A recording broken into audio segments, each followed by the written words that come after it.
Okay, we're going to pick back up here, chapter 6. So in this chapter, we're going to talk about equations, reactions, and really balancing equations. And that will lead into really the next chapter, which we'll talk about sort of different types of reactions and equations. So how do we know if a chemical reaction occurred? A chemical reaction really is a chemical change that occurs.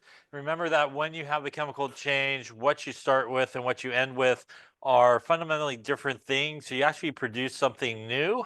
That may be signaled by a color change. It also very often a whole class of reactions, like when you're going to do on Wednesday, it's a precipitation reaction. Solid is formed are sometimes bubbles are formed, and usually when you see bubbles, that is a result of some type of gas that has basically been formed as a result of a reaction taking place. Sometimes we do see other signs of chemical reactions. If you see heat or flame are associated with a chemical reaction, like when you light a Bunsen burner. That is basically a chemical reaction occurring between methane, oxygen, and a little bit of spark gives you some fire. If you hold on to a test tube and it gets hot in your hand, that's an example of a reaction taking place. An exothermic reaction, like we talked about in the energy chapter, where heat and energy is basically being put into your hand because you're holding the test tube. That's why it feels hot to you. Also, you could have an endothermic reaction. If you're holding on to the test tube, it starts to feel cold to you. It's basically sucking out all the energy from your hand and absorbing it, and that would be an endothermic type reaction. Here's an example of that. You'll do something similar there, electrolysis of water, hydrogen gas, oxygen gas, basically breaking that apart. Again, sometimes in a titration, for example, we get a chemical reaction where we make something and a color change occurs. That is yellow, like you're going to make this week, a little lead 2 iodide, solid all over the place. Don't put it in the trash cans or anything like that. And obviously there's some bubbles there that forms gases. One way that we do represent a chemical reaction taking place is using a chemical equation. And a chemical equation basically uses the symbols for the elements and basically tells you what's happening. Now, it's really important, as we'll talk about, that if you do need to write a chemical equation, especially if you need to write it from words, that you really do sort of write all the correct formulas first and then kind of worry about the balancing, as we'll talk about. So very often people struggle with equations because they do not start out with the correct formula. So hydrogen gas, which is a diatomic molecule, is H2. This is sometimes referred to as molecular hydrogen, reacts with oxygen gas, which is molecular oxygen, or O2, to form water. Now, again, it's a very common mistake people will make. Again, they'll just write like H and O for hydrogen and oxygen. But again, you have to remember some of these things do come as diatomic molecules, so you do have to get the right formulas. It makes the rest of the equation a lot better. So when we look at this, we could say here that molecular hydrogen reacts with molecular oxygen to yield, that is the arrow usually, to yield or form water in this particular case. And when we look at this equation is not balanced. And this is what is sometimes referred to as the unbalanced equation. And pretty much in chemistry, an unbalanced equation is useless. So pretty much that's usually the first thing you always want to make sure of, that your equation is balanced. So why is this not balanced? Well, when we look at this, we have two hydrogens here. Again, the subscript goes to the guy to the left. We have two oxygens here. We have two hydrogens on this side, but here with nothing written, that assumes one, and we have one oxygen on the right-hand side. So it is not balanced. And in a chemical reaction, the only thing that occurs is we break bonds and we make bonds, which means all we are playing with are electrons. So we never touch anything in the nucleus like protons, which is the most important thing in terms of what element you're dealing with. So because we don't do anything with the nucleus or protons, if you start with like 4 carbons, you should end with 4 carbons at the end of the reaction. They may be in different compounds, but you should never gain or lose elements along the way in a chemical reaction because, again, the only thing you're basically doing is breaking bonds, making bonds, and that's all electron based. So how do we fix this? We fix this by really balancing the reaction. So for example, a good way to do it is just to make a little table, and you have your reactant side, which is your left-hand side. You got your product side, which is your right-hand side. And you can just kind of list everything that is there in terms of elements, so H and O. On the left-hand side, as I counted a second ago, we have 2 hydrogens. On the right-hand side, we also have 2. Left-hand side, we have 2 oxygens, and right-hand side, we have 1 oxygen. So this gives you a really good idea when you kind of do a little table as to where is probably a good place to start. And a good place to start in this case would be oxygen, as hydrogen is already balanced. So to fix it, and the only way we fix things is we use coefficients. So we could put a 2 in front of the oxygen on the right-hand side. By the way, when you do that, the 2 does go for everybody that's behind it. So it does count for everybody behind it. That would then give me 4 hydrogens and 2 oxygens. And very common when you go to balance equation, you'll fix one thing and frankly screw up something else. So that's okay. We can clearly see from our table that hydrogen is where we need to go next. Again, we put a coefficient only in front, and we could put a 2 there. And again, that goes for the guy behind it, which is 4 and 2. And now we have a balance equation in this case. We never, ever change the subscript. Why do I not change the subscript? What happens? If I change that subscript from 2, is it still water? It is not water. You just change it to something else. So never change the little numbers. Also, weirdly, sometimes people like to put big numbers between. Don't do that either. So only the coefficients in the front is what you should change when you go to balance the equation. And again, you need to have basically the same elements or number of elements on each side of the arrow. So that represents our balance equation. And when we look at an equation, there are some different parts to the equation. The left-hand side of the arrow are what are known as reactants, and they are basically your starting material in a chemical reaction. And they go to basically the right-hand side, which is our products. And those are the things that are basically produced as a result of this chemical reaction. So always left-hand side reactants, right-hand side products. And we also do see other things listed in these sort of equations as well. So let's talk about some of the other things that we might see.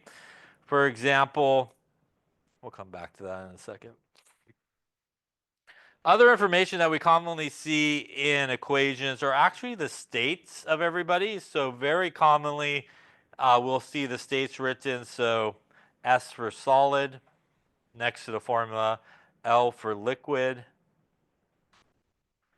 G for gas, and AQ for aqueous. Aqueous is basically a solution. It is something that is usually dissolved in something else. So, for example, there is a difference between liquid and aqueous. There is a difference, even though they're both in the liquid state. If you had something like water by itself, that is a pure liquid. So if you have just something like water by itself, which is a pure liquid, if you take something like water and you take some solid sodium chloride and you dissolve it in the water, you will make a sodium chloride that's a solution, and it will get the aqueous sort of symbol. So a solution is really a homogeneous mixture. It's a mixture of 2 or more things together that looks the same throughout. So if it's aqueous, it's usually something that's been dissolved in it. And there's 2 parts to a solution. There's the solute, which is the smaller part, and there's the solvent, which is the larger part. In this example here, water would be our solvent, and the stuff dissolved in it would be the solute. How do you know what is the sort of solute? It is always the name of the solution. So if I have a sodium chloride solution, I dissolve some sodium chloride, probably in water, to make that solution. And if I had a potassium chloride solution, then I probably took some potassium chloride, dissolved it in some water, and made that. Water is a really good solvent for a lot of ionic compounds, as it dissolves really well. So here you can see we got some gases going on here. We got some solids, gases, and liquids.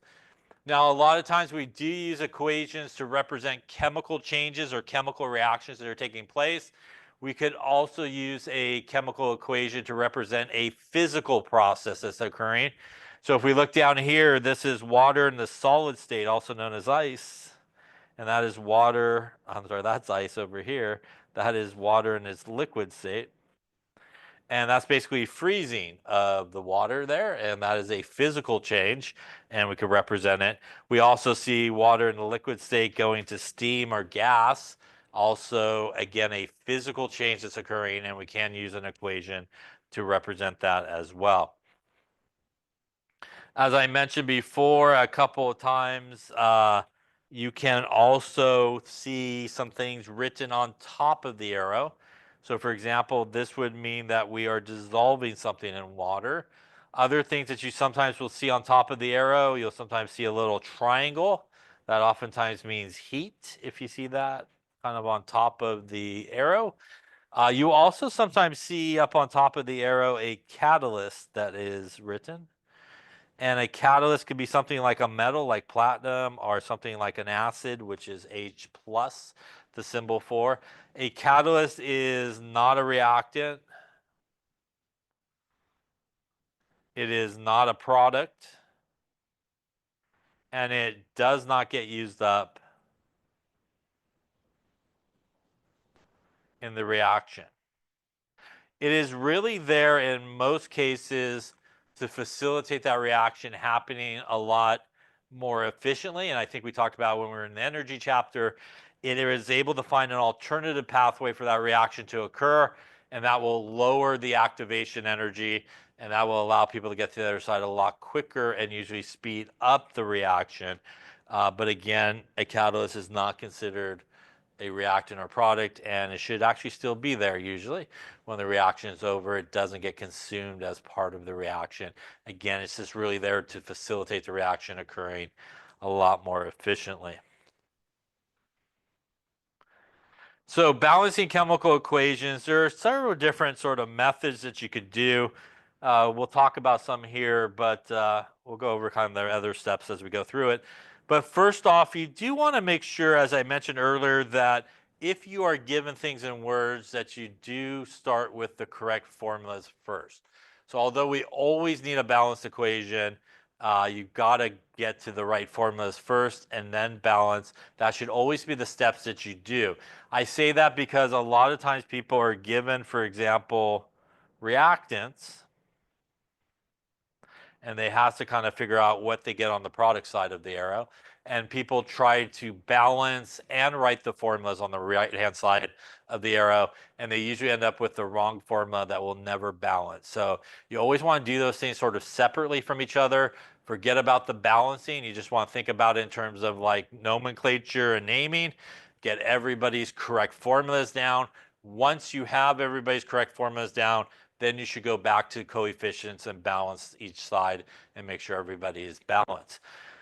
You want to balance, which some cases you want to start with the most complicated. In other cases, if there's not too much complication happening, you might want to start with what it seems to be the easiest to balance. And what sometimes is the easiest to balance is an element that's in one thing on each side of the arrow. Things that are a little bit more difficult sometimes to balance are when you have an element in like one thing on one side and multiple formulas on the other side. So you have the same element in multiple places. That is things you should probably save for the end in terms of balancing. You want to always use coefficients to balance it until you end up with basically the same number of elements on each side of the arrow. There's basically two things you want to make sure of when you have a properly balanced equation. The first thing is all the coefficients, as it says there, needs to be whole numbers. So once you have a properly balanced equation, all the numbers that come in front of the formulas need to be whole numbers. They also need to be the simplest set of whole numbers. So what do I mean by that? I mean, like, let's just say you balance this equation and you use these coefficients 2, 4, and 6. Very creative. And although this equation is balanced with those coefficients, if we look at each of the coefficients, that's a 2, that's a 4, that's a 6, we actually could reduce down all those numbers by a whole number. We could actually go through and divide everybody by 2, and we should do that to get the properly balanced equation that looks something like this. So it can happen. Sometimes people will see larger numbers, and absolutely the equation is balanced, but you can go through and kind of reduce down your coefficients to simpler numbers, and you should always do that. Now, they do have to reduce down again to all of them being whole numbers. So you can't have a decimal at the end. You can't have a fraction at the end. They all need to be at the end of your balancing journey there. They all need to be whole numbers. Any questions about that? So that's one sort of approach. I'll just scroll this across in case you want to look at it later. This is another approach that you could take. We're just going to kind of get into some balancing, and we'll talk about some different approaches as we go through it.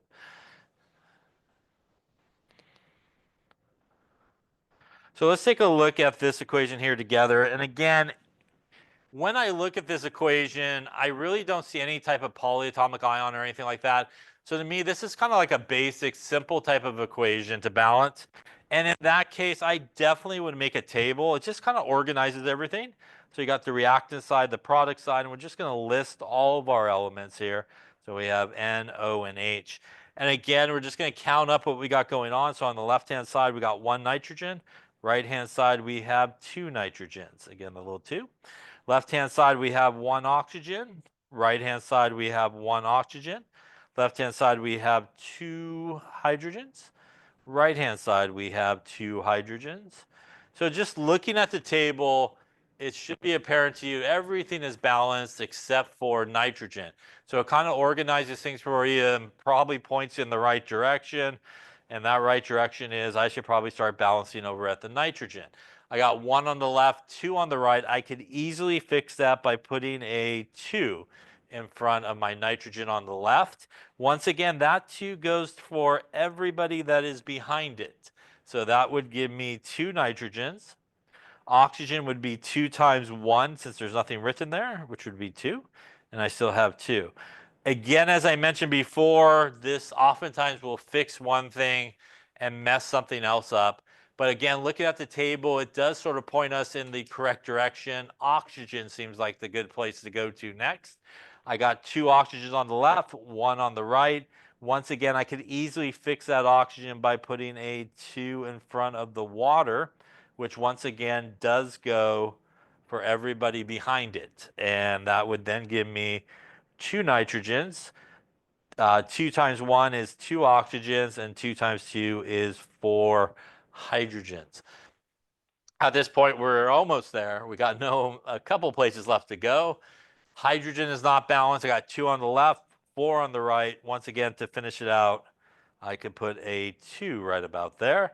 That gives me 2 nitrogens, 2 oxygens, and 2 times 2 is 4. I now have a balanced equation. And again, that's usually the process there. Kind of go back and forth, fix one thing, mess something up, fix something else. Eventually, though, if you do it correctly, everybody really should kind of fall into place and everybody should be balanced. Any questions on that there? Okay. All right, so why don't you try one here? Why don't you give that one a balance?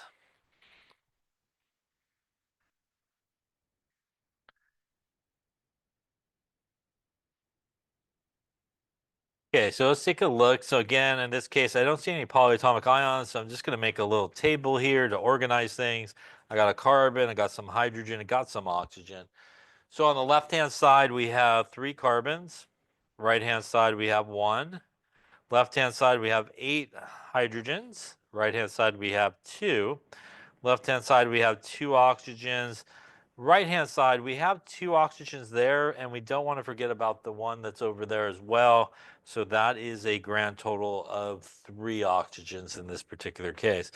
So once again here, I personally am just going to start with what seems pretty easy to fix.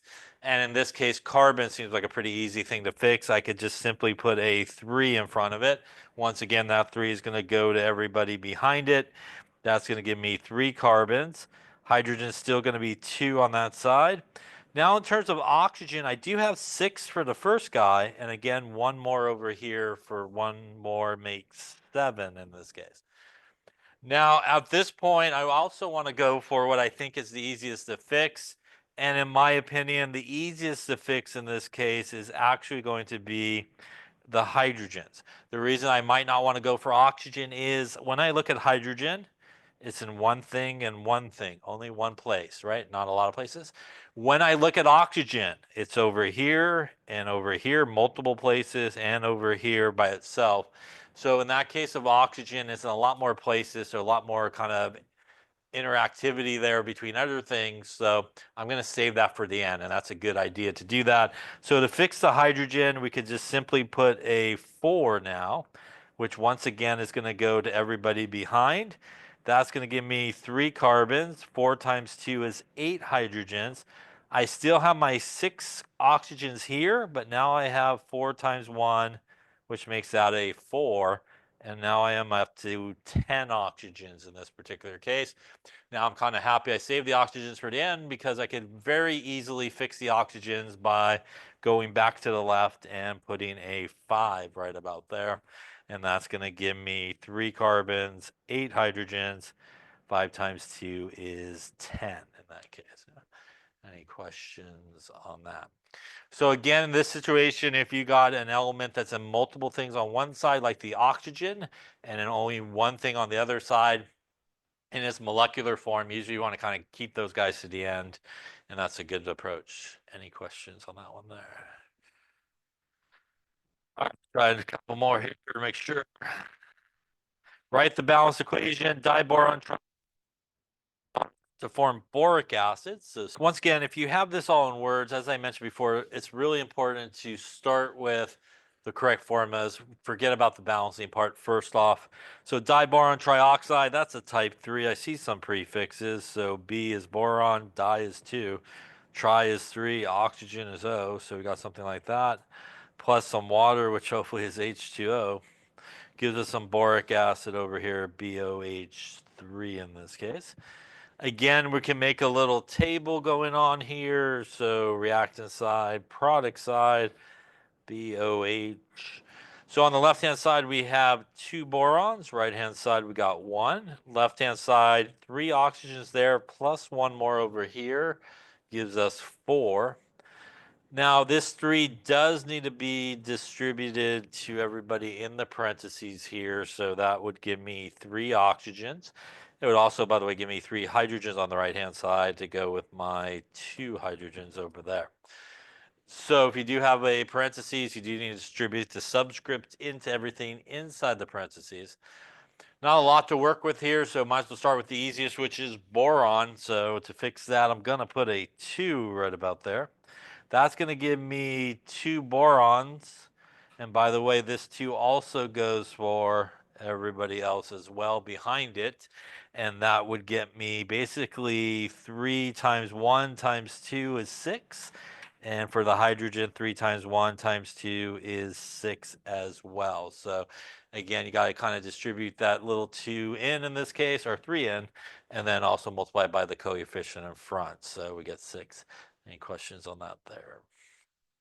At this point, I can't do anything on the right, so I got to go to the left here to balance it. And once again, I'm going to look at what is easiest. And here I'm going to avoid oxygen because, again, I see oxygen in multiple things, but I see hydrogen in only one thing over there. So hydrogen is a much better choice to start with in this case because of that. Now, when I look at the hydrogen, I need to get it to 6, so I just need to put a 3 in front of it. And when I do so, I got 2 boron. This 3 goes for everybody. So I got 3 oxygens there and 3 more over there gives me 6.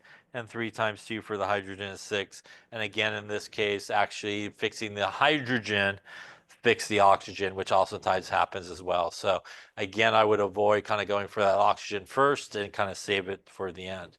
Any questions on that one there? Okay. Take a look at another one here. Why don't you do this one? Balance this one up. NH3 plus O2 gives you NO and H2O.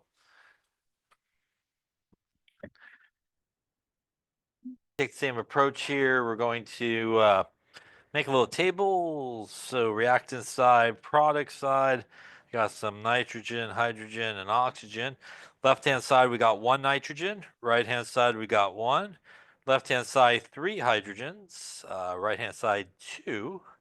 Left-hand side, two oxygens and one oxygen there, and one more makes two in that case.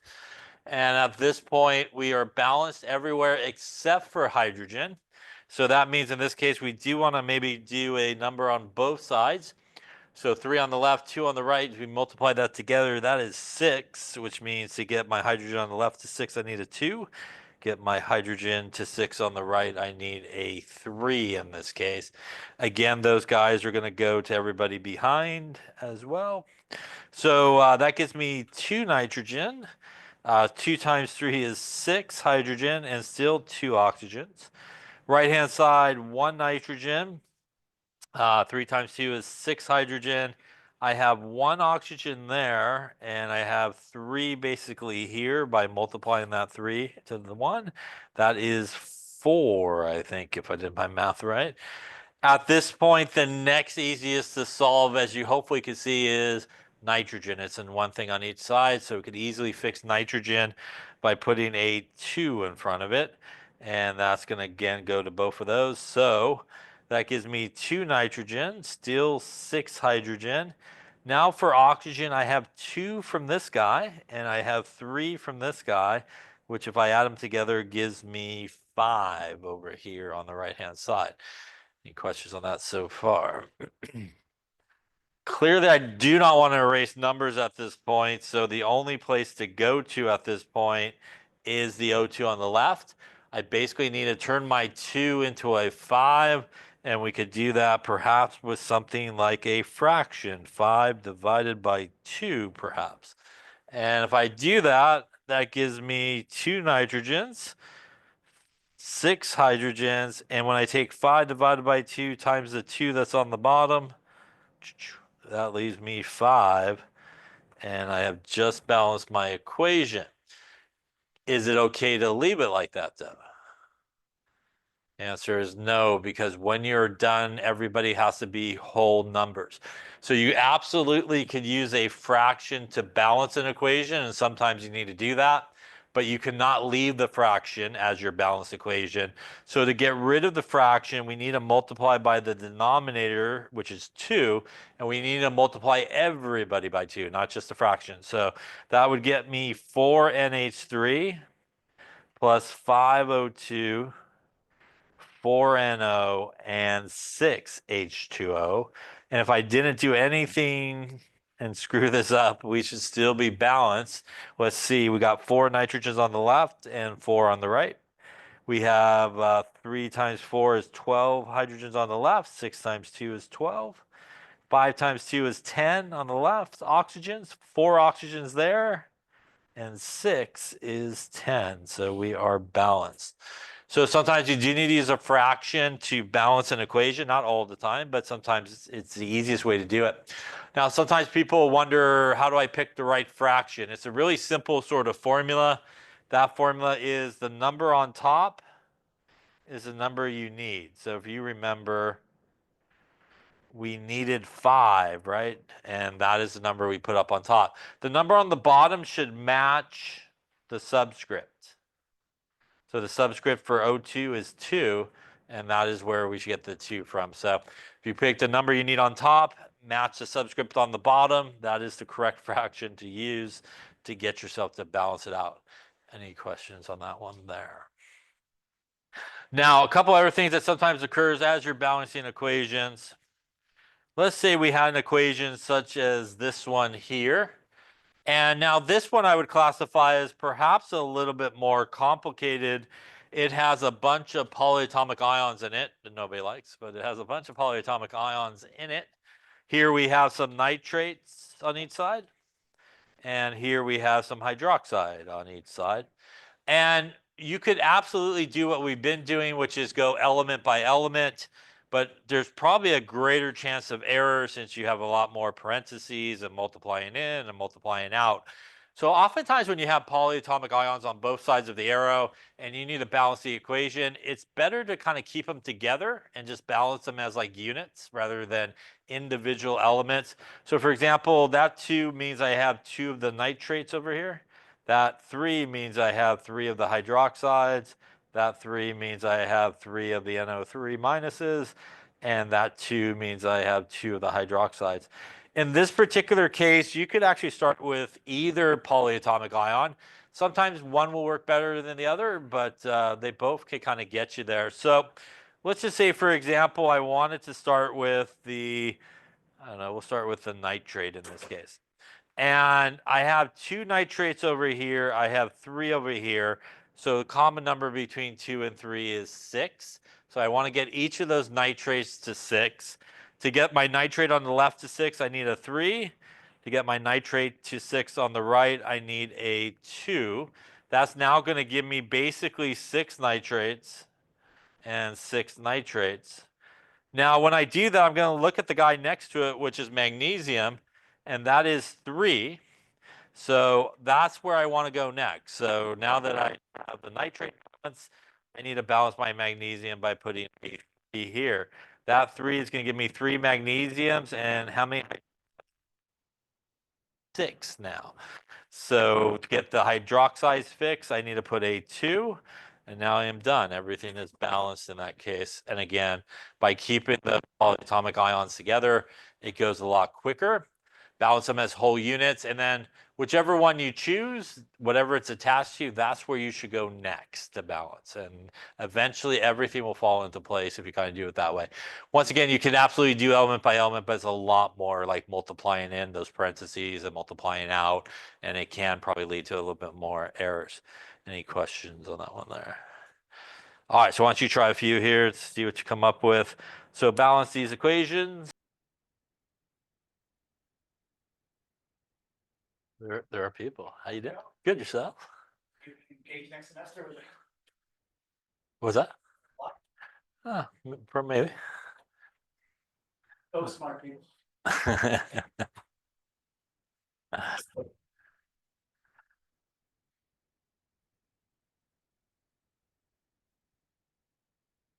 Okay, so let's take a look and see how you're doing. So once again, when I look at the first one, I do at least have 1 polyatomic ion. So that's where I'm going to actually start and can keep that together. So over here on the left, I got 3 of the sulfates, and I got basically 1 sulfate unit.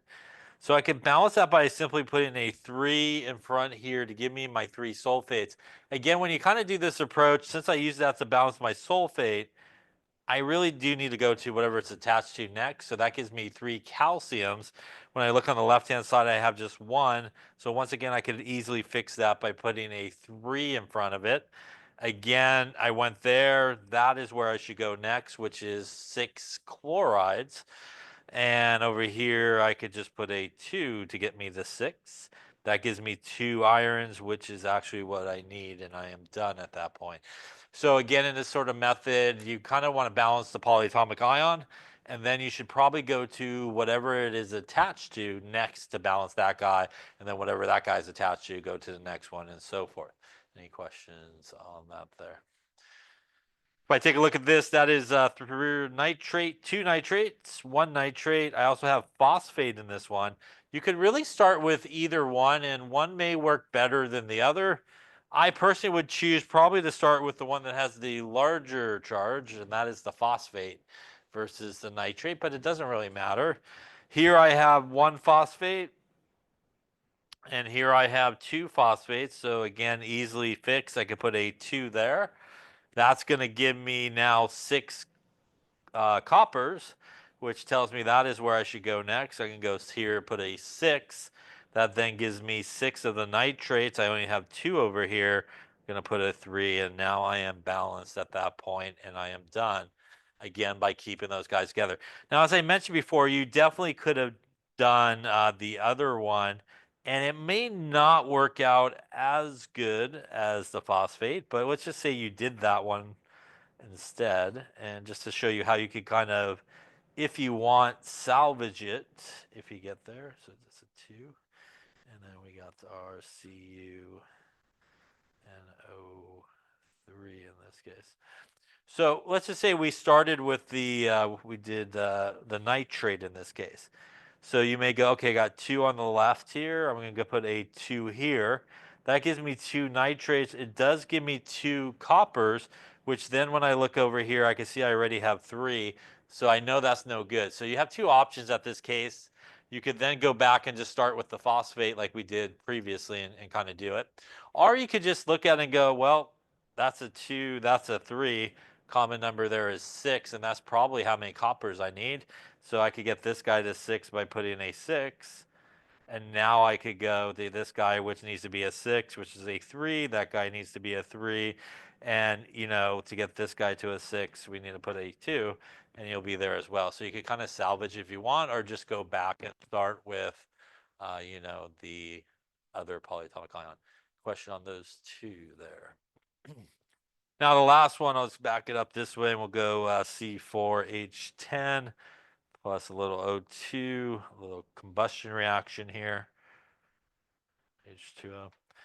All right, so here there is no polyatomic ion, so I'm just going to make a table. So we got reactant product side, carbon, hydrogen, oxygen, 4 carbons on the left, 1 on the right, 10 hydrogens on the left, 2 on the right, 2 oxygens on the left, and 2 and 1 more makes 3 here.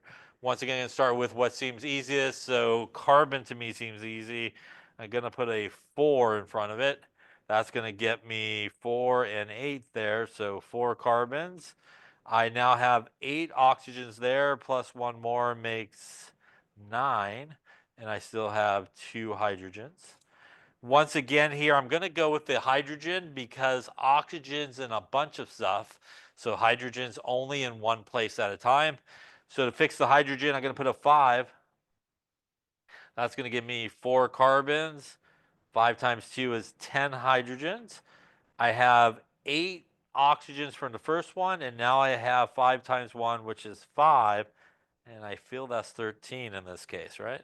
So at this point, I need to turn basically my 2 on the other side into a 13. This is a prime example of a fraction that we talked about earlier that you could use. Once again, to use the fraction, top number is the number we need, which in this case is 13. That's the number we need. Bottom number should match this guy, which is a 2.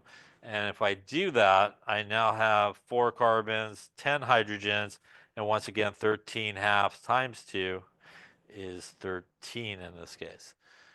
Once again, we cannot leave it as a fraction, so we will then multiply everybody by the denominator in this case, giving us 2C4H10 plus 13 O2s gives us 8 CO2 plus 10 H2O.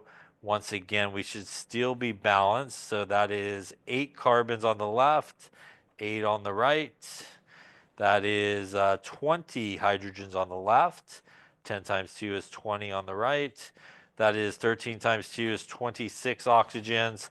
That's 16 oxygens there, and 10 there is 26. And we are balanced in this particular case. Any questions on balancing equations? So pretty much in chemistry, that should always be the first thing that you look at. If you have an equation, make sure that it's balanced. If you see coefficients, probably going to be balanced. But if you don't see coefficients, you definitely should take a good look at it and make sure that it is balanced. Any questions on balancing equations? All right, chapter 6 that is. There you go. All right, so in chapter 7, we're actually going to talk about ways to classify reactions and different types of reactions. As we'll see, basically you can classify reactions in many different ways. So we're going to first talk about reactions in aqueous solution. And aqueous, as I mentioned a second ago, is the guys that have the symbol AQ. And it does mean a solution. And as we talked about, it means basically like that sodium chloride example. We take something that is a pure liquid. We take something else and dissolve it in it, and we get, again, a sodium chloride solution that has the aqueous here. Once again, the solution is made up of two parts, the solute, which is the smaller part, and again, that would be the solute in this example, and the solvent would be the larger part of the solution, which in this example would be the water.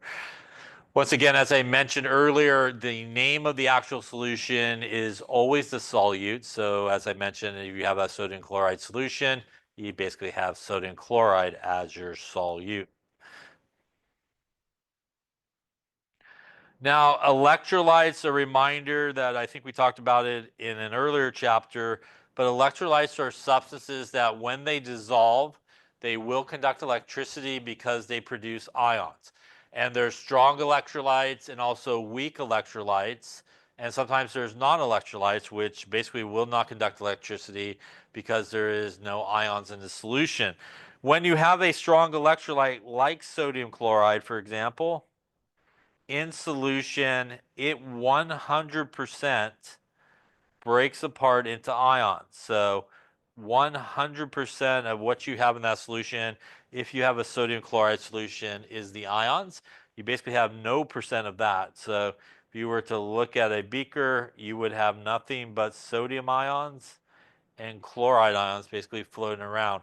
You would have none of the whole unit still together in that case. It is basically like a one-way street. It's going to completely break apart into ions.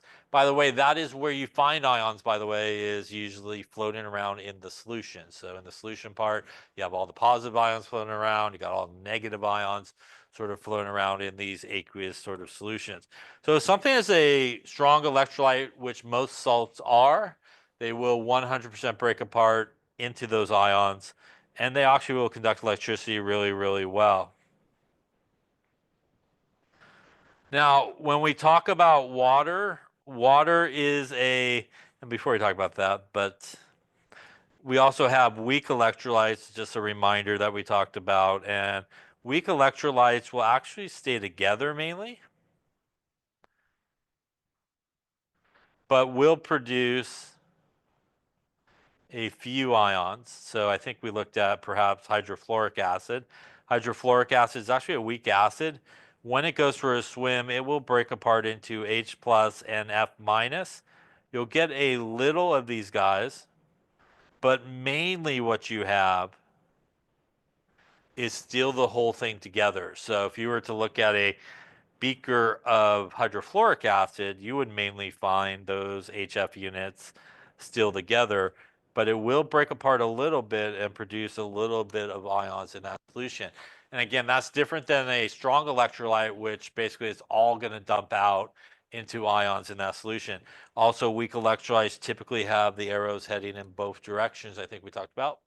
And again, that indicates that it is a weak electrolyte. So it mainly stays together. Strong electrolyte pretty much just breaks apart into ions. Now, when we talk about water, water is a really good solvent for a lot of ionic compounds because, as we know from our bonding chapter, water is polar, and water has a positive side next to the hydrogens, oxygen a negative side. And that works really well when you try to take something that's ionic like sodium chloride and you want to dissolve it in water. What happens is those sodium ions and those chloride ions actually get surrounded by waters.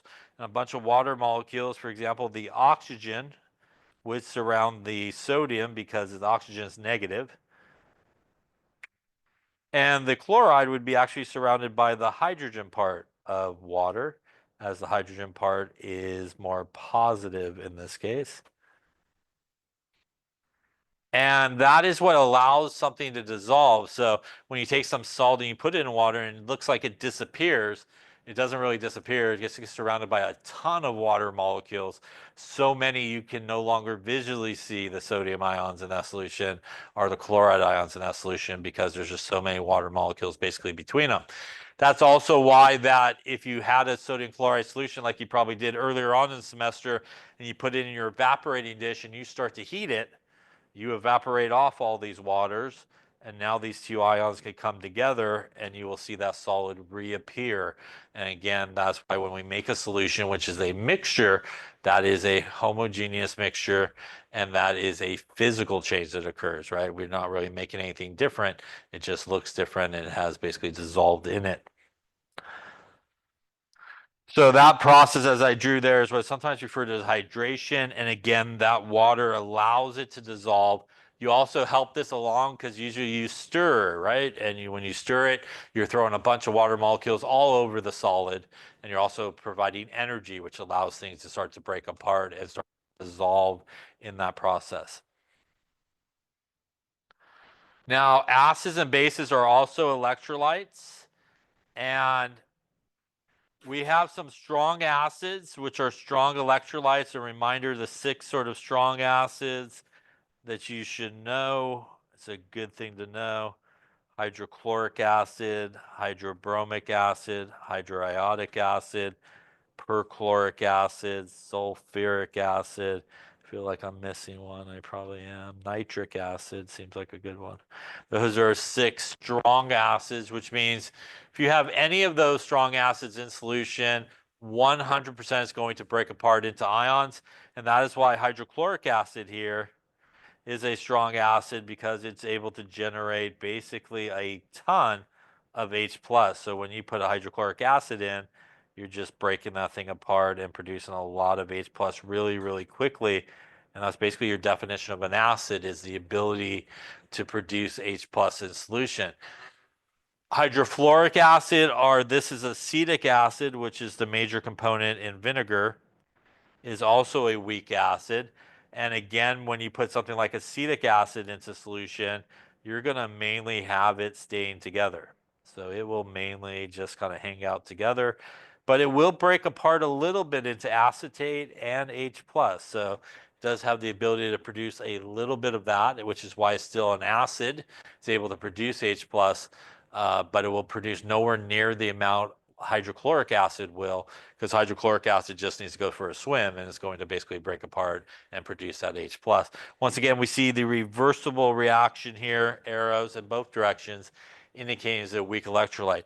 By the way, our strong bases, pretty much group 1 and 2 with hydroxide, yeah? So like sodium hydroxide, potassium hydroxide, calcium hydroxide. Those guys are strong bases, which also 100% break apart in solution and produce a lot of hydroxide really quick, which is why they're considered strong bases. So that brings us to classifying reactions. And really, when we talk about reactions, there's really 3 reasons pretty much all reactions that account for all the reactions that take place. The 3 main reasons a reaction takes place is you formed a solid, which is referred to as a precipitate, you formed water, or you had electron transfer. Pretty much you could boil down all reactions to one of those 3 things basically occurring. Double displacement reactions are a group of reactions where you start with 2 ionic compounds. So that's a positive negative guy, a positive negative guy, 2 ionic compounds. Whenever you have 2 ionic compounds together, always the 2 positive guys switch partners. So always the 2 positive guys switch partners. And you make 2 new ionic compounds on this side. And in one case, perhaps it will make a solid, and this will account for what is known as a precipitation reaction, hence a solid being made. And in some cases, if you do this with an acid and base, one of these guys will make water, which will be the second reason why a reaction takes place. So double displacement reactions are actually a big umbrella of classification of a type of reaction where, more specifically, you'll either have a precipitation reaction, like that yellow solid you're going to make, or you'll have an acid-base reaction, which will make water. And double displacement reactions count for why a solid or a water is made. Redox reactions are all about electron transfer. And that also is a big classification of types of reactions. They also have more specific classifications. This is where you find things like synthesis reactions, combination, decomposition, single replacement reactions, and combustion reactions all fall under the umbrella of redox. So these are the two big sort of categories of reactions that you can then more specifically classify these reactions in a more specific way. So we're going to start with precipitation reactions, which are double displacement reactions.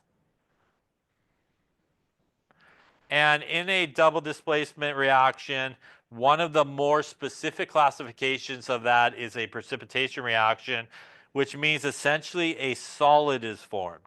And a solid is referred to as a precipitate. It is sometimes referred to in shorthand as a PPT for a precipitate. That is when we do this double exchange, you get an actual solid that's formed. Like the experiment this week where you take potassium iodide and you react it with a little lead 2 nitrate. And basically that is a positive guy, negative guy, positive guy, negative guy. The positive guys are going to switch partners. So these guys basically switch places with each other. When they do so, this is an example of where you want to get the right formula down first. The basic unit of this guy is a potassium ion, which is group 1, and an iodide, which is group 7. The basic unit of this guy is a lead that has a +2 charge, and that is NO3, which is nitrate.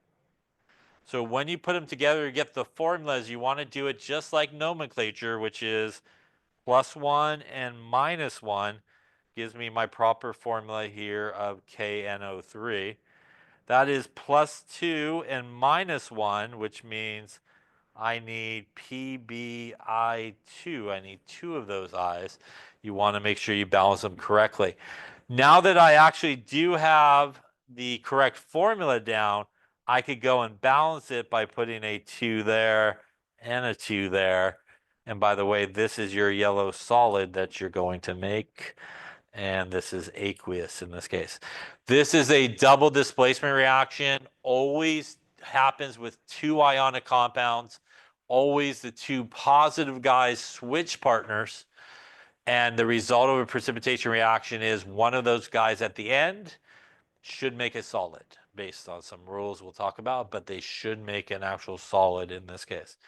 Any questions on that there?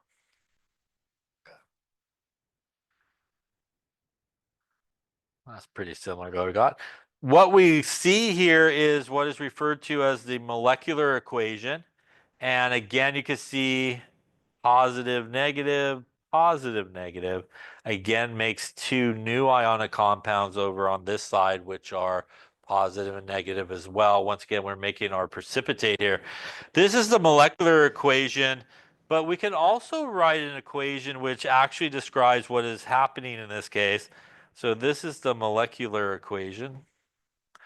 And we could write an equation that basically describes what is happening in that beaker. And because this is aqueous here, because this is a strong electrolyte, when that goes for a swim, it's going to 100% break apart into ions. So we would have a lead 2 ion plus 2 of the nitrate ions. We would then have this guy here, which will break apart in solution.